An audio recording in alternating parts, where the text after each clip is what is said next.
तुंहिंजे चवण ते मां सॼो ॾींहुं रुली आयो आहियां, बागलियूं हणी आयो आहियां, सभु को आसरो तुंहिंजे, पर पूरी पक कंहिं बि कोन ॾिनी। मूंखे ख़बर हुई धिका दाबा खाई ते निकिरंदे, बाक़ी कमु तो कोन थींदो को बि।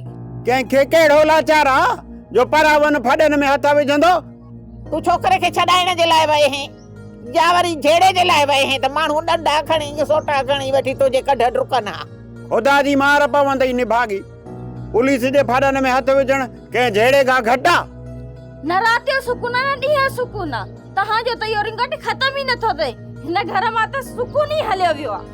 ओ मां शुक्र कर तूं 20 सालनि खां इहो रिंगट ॿुधी थी, मूंखे 40 साल थिया आहिनि इहो रिंगट ॿुधंदे अछा वार थी विया आहिनि।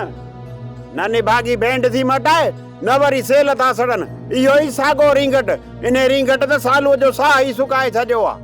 क़िस्मत त मुंहिंजी फिटल हुई जो माइटनि तोसां शादी कराई। मां बि ॿुधी कोन पई मरां जो कुंवार बणजी वरी हेड़े जे कढ लॻी आयसि।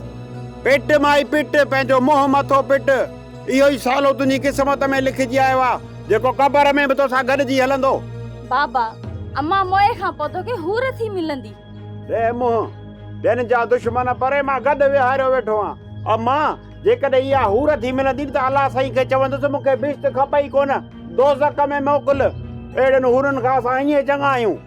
ओ मुआ, तूं ॾमर आं, तूं अज़ाब आ रब जे तरफ़ों, वरी बिश्त वञण जूं ॻाल्हियूं करे पियो। ओ मुआ ॾाइण, जेके हिन दिलि खे तो अज़ाब ॾिना आहिनि उन जो पलांद ज़रूर अल्लाह वठंदी।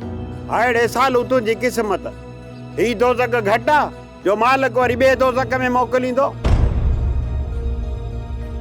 तोखां पोइ तुंहिंजे सौट पंहिंजे कंहिं बि कम वेझो मूंखे अचणु कोन ॾिनई। मूंखे ख़बर हुई त ईअं ई थींदो तोसां। इहो ॿुधाए त सिकंदर जो छा थियो? सिकंदर मरी चुको आहे लाला। हाणे उनखे ॻोल्हणो पवंदो जंहिंखे सिकंदर सां गॾु तो ॾिठो। उहो बि उन ॾींहं ते मारियो वियो, पर उनखे कंहिं मारियो इहा ख़बर नथी पए। ज़ाहिर आहे मिठल, उनखे बि उन शख़्स मारियो हूंदो जंहिंखे सबूत मिटाइणा हुया। हाणे छा सोचींदी लाला? पहिरियां सौट जे साम्हूं तोखे बीहारींदुसि, न ॻाल्हि जो तूं शाहिद आहीं। सिकंदर मरण वक़्तु अदा वज़ीर खे अगवा करण वारे जो नालो खयो। लाला नालो तुंहिंजे सौट जो खयो अथई। इहा ई शायदि तोखे मुंहिंजे सौट जे साम्हूं ॾियणी पई। उन खां पोइ छा थो सम्झी? सजावल ख़ान मूंखे ज़िंदा छॾे ॾींदो? मौत खां डिॼी थो मिठल। जॾहिं तुंहिंजो सौट ज़ाहिर थी चुको आहे त पोइ उन दुश्मनी में मूंखे छो थो गेली? इन ई ॻाल्हि जी गवाही बशू बि ॾेई सघे थो। हा लाला, मां सिजावल खां कोन थो डिॼां, मां ॾींदुसि गवाही।